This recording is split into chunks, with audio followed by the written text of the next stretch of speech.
Well, everybody, it's here. The Super Bowl we all wanted to see. Veteran GOAT Tom Brady facing baby GOAT Patrick Mahomes. This is a historic Super Bowl, and I think it's going to make betting history as well. And a lot of you who would never bet on a game are probably going to bet because you're emotionally invested. But we're going to look at this logically. We're going to look at what the stats say. We're going to look at what history says, and then I'm going to show you why you should take that stat sheet, crumble it up, and throw it out the window.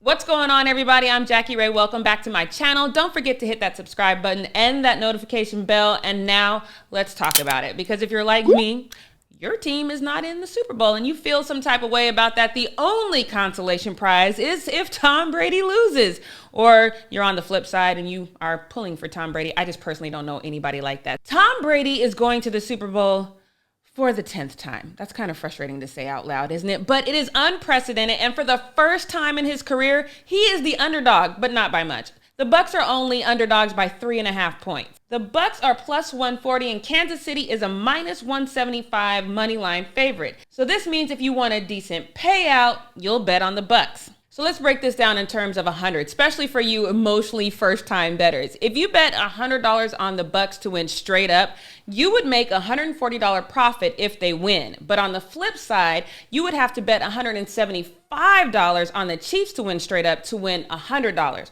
So obviously, the Bucs are the better choice. But does that make sense to you? Because I feel like somewhere in the world, Bill Belichick is running this spread because you know what he said, if you ain't cheating, you ain't trying. Because for anyone who has seen Tom Brady in his 20-year career, there's no way you can legitimately say that Tampa Bay is the underdog. But let's look at the stats. In the regular season, Patrick Mahomes had more passing yards than Tom Brady, but he only had 107 more yards. Conversely, Tom Brady threw twice as many interceptions as Patrick Mahomes. Now, Chiefs fans, I know you guys are holding on to that, but I suggest you ask Aaron Rodgers about that because last week, those 3 interceptions that Tom Brady threw did not amount to one scoring drive for the Packers. And if you're looking at the postseason, Tom Brady has completed 60% of his passes, while Patrick Mahomes is sitting right at 50. So I know some of you out there are seasoned football fans like I am, and you know the old saying,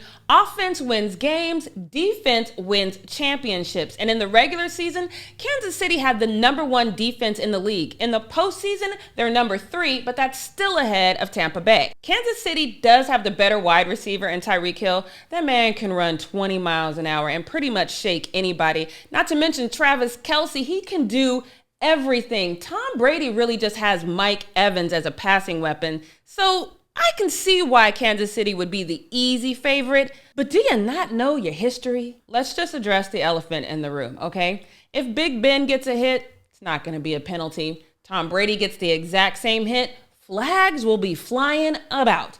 Tom Brady clearly has the referee advantage. Now, if this game is going to be played at Arrowhead Stadium, where the temperature right now is a whopping 34 degrees, then fine. Kansas City should be the 3.5-point favorite. But let's not forget, the Bucs are going to get automatic first downs because somebody does not gently lay Tom Brady on the ground and they full on tackle him. So that to me makes the Bucs a 7-point favorite. But we are 12 days away from the Super Bowl, so I do anticipate this spread changing. But if you have to make the bet right now, I say bet on the Bucs, but wait to see what that spread does. Let me know who you're going to bet for in the comments below. Once again, I'm Jackie Ray, and I'll see you next time.